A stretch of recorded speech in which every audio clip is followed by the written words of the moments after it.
할렐루야. 잘 지내셨죠? 하루하루가 참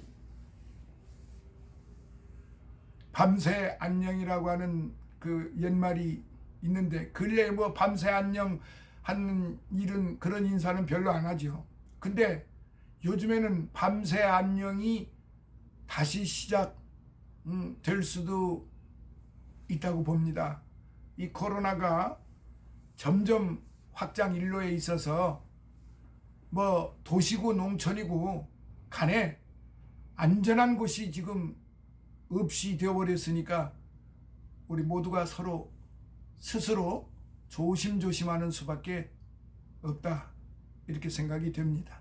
자, 오늘은 지난 시간 11장 11-1편에 이어서 오늘은 11-2편으로 시작을 하도록 하겠습니다.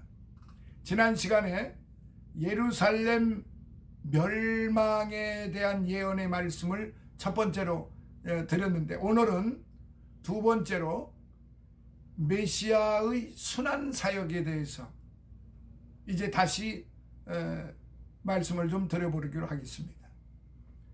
스가랴 선지자에 따르면 이스라엘의 멸망이 있기 전에요, 그리스도의 오심이 있었는데, 그러나 이미 패역한 이스라엘에 그리스도께서 오시기 때문에 메시아이신 그리스도는 패역한 백성들의 배척을 받아야만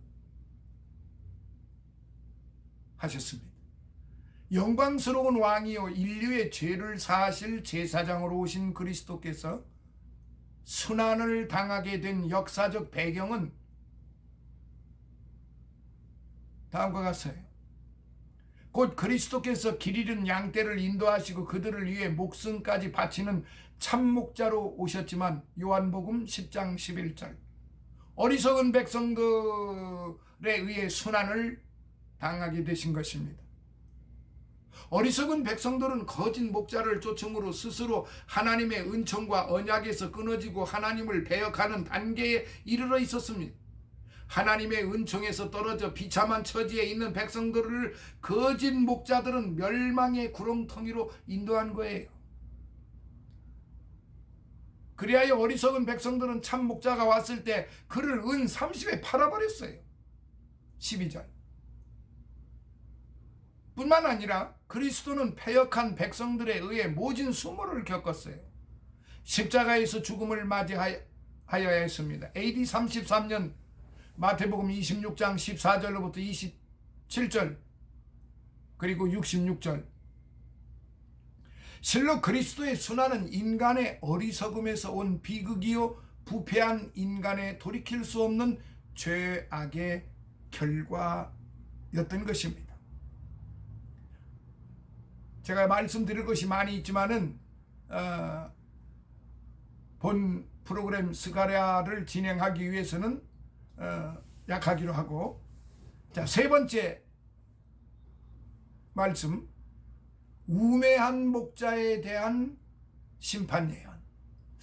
자, 이 말씀을 드리기 전에 우리가 한 가지 생각을 좀 다시 좀 되돌아볼 필요가 있어요.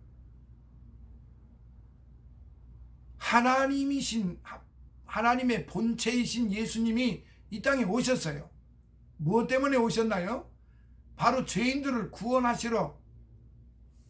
자신들 스스로는 도저히 용서받을 수가 없고 구원받을 길이 없기 때문에 하나님이 친히 오셔서 그 죄인들의 죄를 대신 속해 주시고 희생되셔서 이제 구원의 역사를 이루시려고 그렇게 오신 겁니다.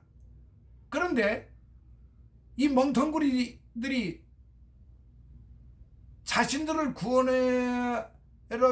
구원하러 오신 메시아를 십자가에 매달아 처형을 시켰어요. 어리석은 백성들, 참으로 무지한 백성들, 목이 곧은 백성들이죠. 참목자가 왔는데 그래 은 30에 팔았다는 말이죠.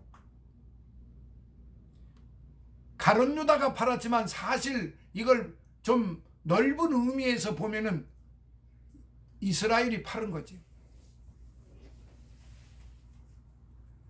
그걸 실행한 사람이 가룟 유다일 뿐이죠.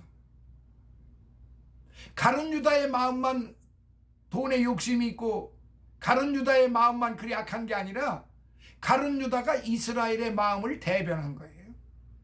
그러니까 하나님께서는 가룟 유다를 택하셔가지고 가룟 유다로 하여금 은 30을 받고 팔게끔 만드신 거예요. 엄밀히 말하면 하나님이 도모하신 거죠. 그러니까 결국은 이스라엘 백성들이 예수 그리스도를 못 박아 죽였다. 천인 공로할 짓거리를 했다 이 말이죠.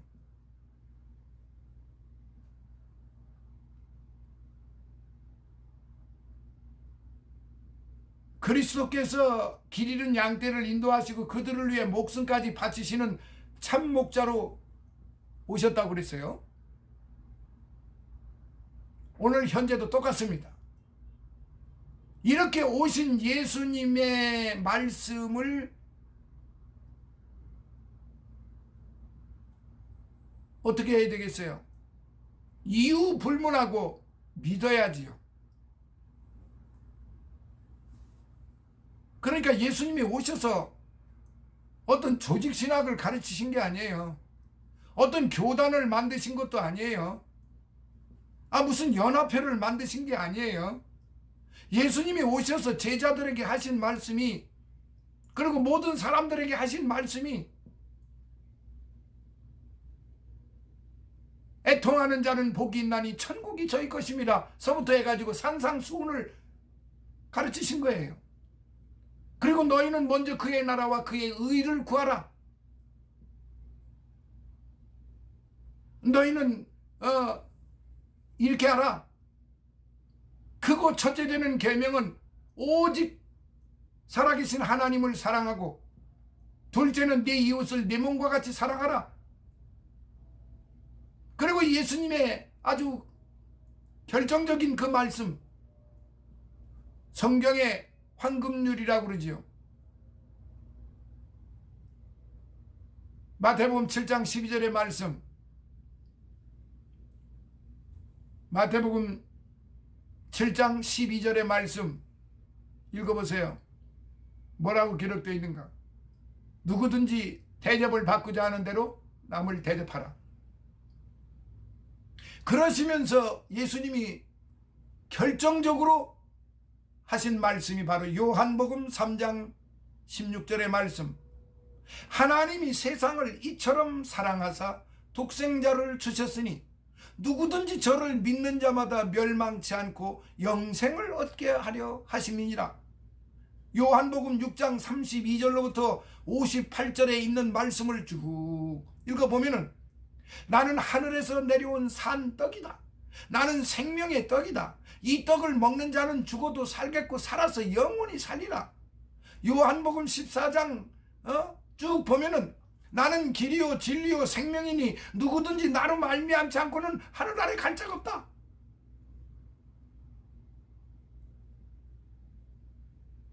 여기에 무슨 연합이 있고, 여기에 연합회가 있고, 여기에 무슨 교단이 있고, 여기에 무슨 노예가 있고, 여기에 무슨 잡다한 그런 조직이 있습니까? 예수님이 그런 거 이 땅에 오셔가지고 그거부터 만드셨습니까? 공생의 생활에 시작하시기 전에 제일 먼저 하신 게 뭔지 아시는 분?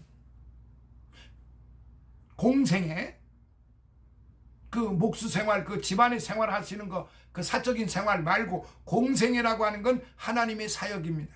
하나님으로서의 사역이에요. 제일 먼저 하신 게 무엇일까요?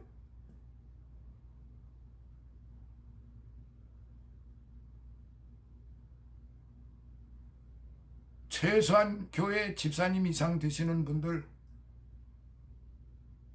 이 정도쯤은 다 알고 계셔야지요. 마태복음 4장 1절로부터 쭉 읽어보세요. 예수님이 공생애를 하시기 직전에 제일 먼저 하신 게 뭐냐면은 기도하시는 거예요.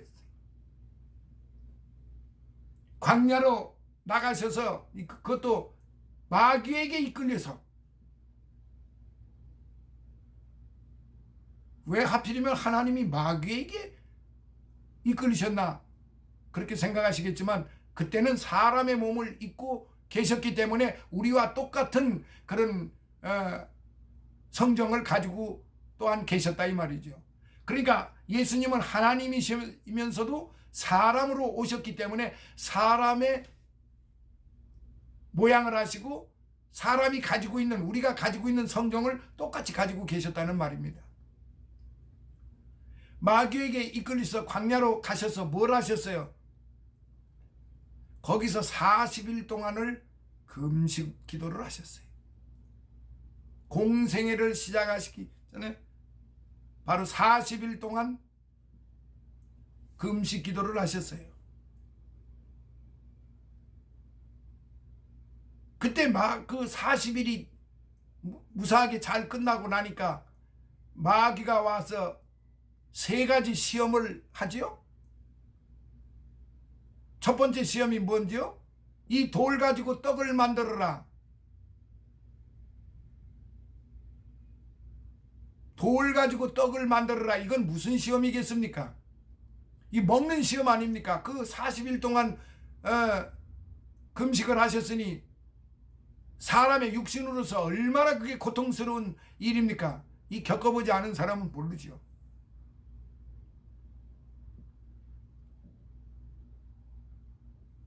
이 시험은 바로 경제적인 시험이라고 신학적인 부분에서는 그렇게 표현을 하고 있습니다. 경제적인 시험. 이 돌을 가지고 떡을 만들어라 그러니까 하나님의 나라는 말씀으로 사느니라. 말씀으로.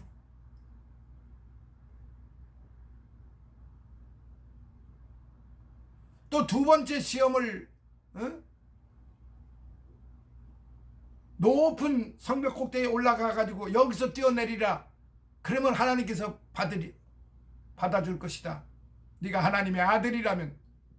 그러니까 네가 하나님의 아들이거든 이 돌 가지고 떡을 만들어라. 네가 하나님의 아들이거든 이 성벽에서 떨어져라. 보호하시지 않겠느냐? 이거는 어떤 시험입니까? 이건 바로 명예적이고 사회적인 시험인 것입니다. 그리고 세 번째, 마귀는 예수님에게 나에게 경배하라. 그러면 만국 다 주래. 나에게 경배하라. 그때 예수님은 그 마귀를 꾸짖으면서 주 하나님을 경배하라.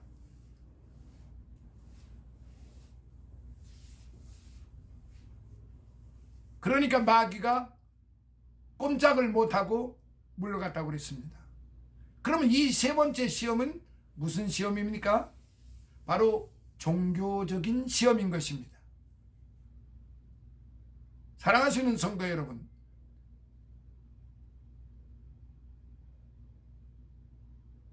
이 세 가지 시험을 다 통과하시고 난 뒤에 본격적으로 공생애를 33년 동안 그 3년 동안 공생애를 시작을 하신 거예요. 사랑하시는 성도 여러분, 근데 오늘 우리가 살고 있는 이 시대에 어떻습니까? 놀랍게도 돌 가지고 떡을 만들려고 하는 사람들, 성전 꼭대기에 올라가서 내가 하나님이다 라고 하는 사람들, 그리고 나에게 경배하라고 하는 사람들이 수두룩벅적합니다. 그래서 서울 장안에 자칭 예수들이 구물구물합니다. 이게 오늘의 현실입니다. 특히 저 종로 5가에 가면은 구물구물합니다. 정말로 통탄스럽기 그지없는 일들이죠. 자칭 예수, 내가 하나님, 감람나무 할 것 없이 뭐 하나님의 어머니, 뭐 하나님, 이게 뭐 입에 담을 수조차도 없을 만큼. 근데 그들 속에, 그런 속에 사람들이 많이 모여요. 헤아릴 수 없는 사람들이 거기 바글바글해요. 지금 여기 이스라엘 백성들이 바로 그와 똑같아요. 그러니까 지금 이 백성들이, 이 현대 21세기 우리 한국교회 이 백성들이 다 그런 거 아니에요. 오해하지 마세요. 바로 자칭 예수라고 하는 사람들과 그 패거리들, 자칭 감람나무라고 하는 사람들과 그 패거리들, 그리고 온갖 탐욕에 가득 차 가지고, 즉 우상 숭배하는 자들과 그 패거리들, 서울 장안에 가득하다 이 말이에요. 이거를 오늘의 현상이 아니라 과거로부터 이게 쭉 내려오는 줄기예요, 줄기. 그래서 우리 사람으로는 이거 막을 수가 없어.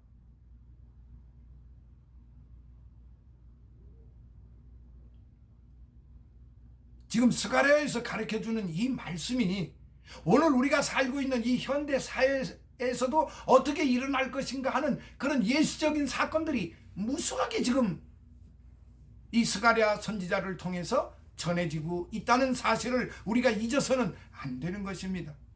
그러나 그들 속에서도, 그 자칭 그런 성자들이 우글우글하는 데 속에서도 진정으로 우리 예수님의 마음을 닮은 그런 보배로운 성도들, 거룩한 성도들, 존귀한 성도들, 하나님의 사랑을 입은 성도들이 더 많다는 사실이에요. 그렇기 때문에 견뎌내고 계속 이어져 가는 것입니다. 사랑하시는 성도 여러분, 잊지 마세요. 하나님의 말씀을 벗어나서 제 멋대로 하는 자들은 결단코 하나님께서 용서하지를 않습니다. 왜냐? 하나님을 모독하고 하나님께 경배하지도 아니하고 이미 그들은 내어버려 둠을 받은 자들이기 때문에 그렇습니다. 그렇다면 오늘 저와 여러분들은 어떤 자들이, 어떤 사람들이 되어야 하느냐? 로마서 1장 17절에 있는 말씀, 오직 의인은 믿음으로 말미암아 살리라. 오직 의인은 믿음으로 말미암아 살리라. 그럼 어떤 믿음이냐? 내가 만들어 놓은 믿음이냐? 내가 어디서 주워온 믿음이냐? 그런 쓰레기 같은 믿음이 아니고, 그 버림받은 그런 믿음이 아니고, 예수님의 마음을 닮은 그런 믿음이어야 한다 이 말입니다. 스가랴 선지자는 바로 이것을 백성들에게 끊임없이 외쳤는데도 이 백성들이 듣지를 않았다 이 말이에요. 근데 그것이 오늘날까지도 계속 이어져서 우리 서울 장안에, 우리 대한민국 이 안에, 이 교회 안에 자칭 믿는 자들이라고 하면서 하나님의 교회를 완전히 흙탕물로 만들어버리는 그런 자들이 또한 무수하게 많다는 것도 부인할 수가 없습니다. 그래서 오늘 저와 여러분들은 하나님의 말씀을 벗어나서는, 하나님의 이 성경 말씀을 벗어나서는 결단코 하나님께 사랑을 받을 수 없다는 사실을 이 지금 스가랴 선지자가 아주 예리하게 지금 하나하나씩 그렇게 지금 전해주고 있는 거예요. 어리석은 백성들은 거짓 목자를 조춤으로 스스로 하나님의 은총과 언약에서 끊어진다 이 말이에요. 하나님의 말씀은 내 머리에서, 내 생각에서, 내 경험에서, 내 체험에서 말하는 것이 그게 하나님 말씀이 아니에요. 전통이요? 교단의 전통들이요? 결단코 교단의 전통들이 성경이 될 수는 없는 거예요. 그것이 구원의 어떠한 핵심이 될 수가 없는 거예요. 오직 성경 말씀, 오직 성경, 솔라 바이블, 오직 성경으로만이, 그 말씀을 믿음으로만이 구원에 이르고 솔리데오 글로리아, 하나님께 영광이 되는 것입니다. 이런 거짓 목자들을 쫓고 있으면서도 아멘 아멘 아멘 하고 있으니 이 얼마나 가증스러웠습니까? 하나님의 은총과 언약이 끊어졌는데도 불구하고 여전히 아멘 아멘 아멘 하고 있으니 하나님이 들으실 리가 없고, 하나님께서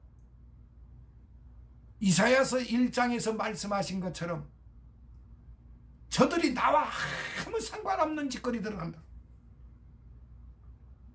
저들이 하는 것이 나와 무슨 상관이 있느냐. 나는 저들이 가지고 오는 것에 대해서 이제 지기에 곤비하였다. 순종을 하지도 않는, 그러니까 내가 원하는 것은 참된 순종이지, 어떤 저희들이 맞춰놓은 규칙에 의해서 행해지는 그 모든 성애들, 나하고는 아무런 상관이 없다. 이사야서 1장을 꼭 읽어보시기 바랍니다. 하나님의 은총에서 떨어져 비참한 처지에 있는 백성들을 거짓 목자들은 멸망의 구렁텅이로 인도하고 있는데, 오늘 저와 여러분들은 이것을 그냥 무심코 지나칠 것이 아니고, 우리는 각자 개인의 정말로 믿음의 용사들이 모여서 기드온과 같은, 기드온 300명의 용사처럼 하나님 앞에 겸손한 마음으로, 회개하는 마음으로, 순전한 마음으로 기뻐하고 기도하고 범사에 감사해야 하는 것입니다. 뿐만 아니라 그리스도는 패역한 백성들에 의해 모진 수모를 다 겪으셨고 십자가에서 죽음을 맞이하셔야 했습니다. 실로 그리스도의 순환은 인간의 어리석음에서 온 비극이요 부패한 인간의 돌이킬 수 없는 죄악의 결과였다는 사실입니다. 우리 한국 교회를 바라보는 그 마음들은 저뿐만이 아닙니다. 정말로 고달픈 목회 사역길 속에서도 불평불만하지 아니하고 오직 하나님만을 바라보며, 오직 예수만을 바라보며, 오직 성령님의 그 충만함을 받으며 살아가는 신실한 목회자들이 이 땅에 곳곳에서 이름도 없이 빛도 없이 기도하고 계시기 때문에 이 땅에 은혜가 있고 이 땅에 축복이 있게 되는 것이지, 결코 자칭 성자들에 의해서 되어진 것이 아니라는 것을 다시 한번 말씀을 드립니다. 세 번째로, 우매한 목자에 대한 심판 예언, 우매한 목자들의 심판 예언. 스가랴 선지자는 그리스도의 순환 사역이 그 백성의 죄악 때문이요 어리석은 목자들의 그릇된 인도함 때문이라고 단정짓습니다. 그리고 거짓 목자들에 대한 심판을 선포합니다. 이들 거짓 목자들은 없어진 양이 있을지라도 이를 기억하여 거두지 않았고 흩어진 양들을 찾아오지도 않았습니다. 또한 상한 양을 고쳐주지도 않았고 튼튼한 양을 배불리 먹이며 바로 인도하지도 않았고 오히려 살찐 자의 고기를 착취했습니다. 결국 거짓 목자는 잔인하게 그 백성을 취급하여 그들의 발굽을 찢는 것입니다. 이들에 대한 여호와 하나님의 심판이 있을 것은 불을 보듯 뻔한 일입니다. 오늘 21세기 현대 교회도 똑같습니다. 그렇습니다. 그리스도의 순한 사역으로 말미암아 인류는 죄사함의 은총을 받게 되었으나 역사 속에 이스라엘은 멸망의 길로 치닫고 있었다는 사실입니다. 그리고 마침내 이스라엘은 로마 장군 디토에 의해 무참하게 정복이 되었고 예루살렘 성은 무참히 파괴가 되어버리고 말았습니다. 그리고 그 백성들은 전 세계로 흩어지게 되었는데 그게 AD 70년입니다. 실로 우매한 목자와 실로 패역한 세대 구세주가 오셨으나 이를 알지 못했던 우매한 목자와 백성들은 그리스도를 십자가에 못 박았습니다. 오늘도 끊임없이 십자가에 못 박고 있다는 사실을 오늘 저와 여러분들은 결단코 방관해서는 안 된다는 사실입니다. 그렇다고 우리가 저들을 향하여 창을 들고 총을 들고 칼을 들고 가서 싸울 수는 없습니다. 우리가 싸울 것은 오직 기도하는 것뿐입니다. 서로 죽이는 참화를 빚었고 마침내 그들은 멸망에 이르고 말았다는 사실입니다. 사랑하시는 성도 여러분, 스가랴서 11장 읽으시고 또 읽으시고 오늘 제가 드린 이 말씀을 다시 한번 들으시면서 되새겨보면서 정말로 하나님이 기뻐하시는 거룩하신 성도, 보배로운 성도, 존귀함을 받는 성도가 되시기를 예수님 이름으로 축원합니다. 자, 오늘 11-2 편은 여기서 마무리하고 다음 시간 11-3편에서 11장을 마무리 짓도록 하겠습니다. 감사합니다. 편안한 또 한 날이 되시기를 예수님 이름으로 축원합니다. 할렐루야.